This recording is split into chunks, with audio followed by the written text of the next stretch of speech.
جیسا کہ آپ کو پتہ ہے یورپ میں آپ لوگوں نے سنا ہوگا کہ فرانس ایک ایسا ملک ہے جس نے جو کٹر مومنینز ہیں, جو شرارتیں کرنے والے مومنینز ہیں, ان کے خلاف فرانس نے اعلان جہاد کیا ہوا ہے. مسلمانوں والا جہاد, داعش والا جہاد نہیں, ذرا ایک سویلائز قسم کے جہاد کا اعلان کیا ہوا انہوں نے. تو اسی طرح موسٹلی لوگوں کو نہیں پتہ چلتا کہ آسٹریا جو ہے اس نے زیادہ سخت جہاد کیا ہوا ہے. آسٹریا میں یہ ان کا ایک ینگ سا چانسلر ہے, اس نے 2 سال پہلے پابندی لگا دی تھی کہ کوئی امام جو ہے باہر کے ملک سے آ کے آسٹریا میں اماموں کو ٹریننگ نہیں دے سکتا, کیونکہ یہ جو ہے وہ کہتے ہیں کہ بھی ہم تو کیونکہ یہ مسلم کنٹری نہیں ہے اس لیے ہمیں باہر سے لا کے ٹرین کروانا پڑتا. تو وہ جب ٹرین کرتے تھے ان کے آسٹریا میں موسٹلی ٹرکش اور سعودی جاتے ہیں ٹریننگ کرنے کے لیے ان کی, تو ان کے اوپر انہوں نے بین لگا دیا کہ آپ نے ٹریننگ ادھر سے نہیں کرنی ہے, آپ نے ادھر سے ہی کرنی ہے. اپنے اتنے عرصے سے آپ لوگ ادھر میں امام بیٹھے ہوئے یہی ٹرین کریں گے, کیونکہ باہر سے وہ اگر کوئی آتا ہے, ترکی سے آتا ہے, تو اس میں اپنے پولیٹیکل خیالات لاتے ہیں اور اپنا اور کوئی ایجنڈا لا سکتے ہیں. تو بہرحال آسٹریا نے یہ حرکت کی تھی. لیکن اب آسٹریا میں جو اختلافات ہیں وہ مسلمانوں کے ساتھ زیادہ بڑھتے جا رہے ہیں, کیونکہ ابھی آسٹریا کی منسٹری نے کچھ مسجدوں کی نشاندہی کی اور ان کا نقشہ بنایا, اور اس نقشے پہ انہوں نے اس کو ایز اے پولیٹیکل اینٹی بتایا کہ یہ ایک پولیٹیکل ایکٹیویٹی ہو رہی ہے یہاں پہ, جبکہ خالی اس کو ایز اے ریلیجس نہیں بتایا.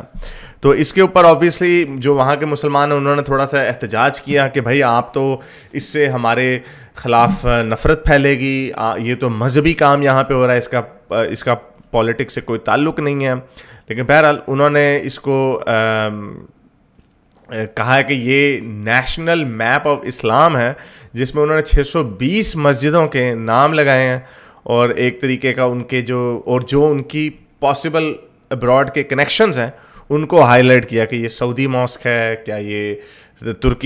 ٹرکش ماسک ہے, وغیرہ وغیرہ. تو جو group Islamic religious community in Austria, انہوں نے کہا کہ بھائی اس سے تو ہم پہ آپ اسٹگما لگا رہے ہیں, اس سے ہمارے خلاف نفرتیں پھیلیں گی, وغیرہ وغیرہ وغیرہ, اور اس سے ریسزم پھیلے گا. لیکن جو انٹیگریشن منسٹر ہیں انہوں نے یہ کہا کہ یہ جو ہم نے میپ بنا کے لگایا ہے, جو ایشو کیا ہے under the government of Austria, یہ اس سے مسلمانوں کو ہم نے صرف اس میں کوئی یہ نہیں ہے. According to the integration minister the map was not aimed, یعنی وہ کہہ رہے ہیں کہ ہم نے یہ نہیں کیا کہ وہ ہوں گے, بلکہ اس میں یہ ہے کہ جو مذہب جو ہیں ایز اے مذہب کی آڑ میں اپنے پولیٹیکل جو خیالات پھیلاتے ہیں, ہم نے صرف ان کی نشاندہی کے لیے کیا ہے. لیکن اگر بات ویسے دیکھی جائے تو ہے تو یہی کہ آپ نے 620 مسجدوں کے کو میپ کے اوپر لگا دیا, وہ جس سے تھم سٹیکس ہوتے ہیں وہ لگا دیے آپ نے, اور آپ نے کہا کہ یہ جو ہے یہاں پہ پولیٹیکل ایکٹیویٹیز ہو رہی ہیں. تو ظاہری بات ہے آپ نے ان کو ایک طریقے کا ٹارگٹ تو بنا دیا, لیکن انفارچونیٹلی جیسا میں نے آپ کو بتایا مومنینز باز نہیں آتے اپنی شرارتوں سے. انہوں نے کسی اور ملک کو انہوں نے مندروں کے اوپر کیوں نہیں ایسے کیا, گردواروں کے اوپر کیوں نہیں ایسے کیا, تو اس کی وجہ تو ہے پیچھے. انفارچونیٹلی جو ہمارے مومنین بھائی ہیں وہ باز تو نہیں آتے اپنی شرارتوں سے. تو اب یہ, اور آسٹریا واحد ملک ہے یورپ کا, ڈیولپڈ یورپ کا, جس نے, میں نے آپ کو پہلے بتایا کہ انہوں نے پہلے ہی پابندی لگا دی تھی کہ باہر سے کوئی ٹریننگ کرنے نہیں آ سکتا. تو وہ ان کی نظر ہے ان کے اوپر. میرے اس نیک کام کو جاری رکھنے کے لیے مجھے پے پیل یا پیٹریون پہ ضرور سپورٹ کیجیے, تاکہ میں اپنا پیغام زیادہ سے زیادہ لوگوں تک پہنچا سکوں.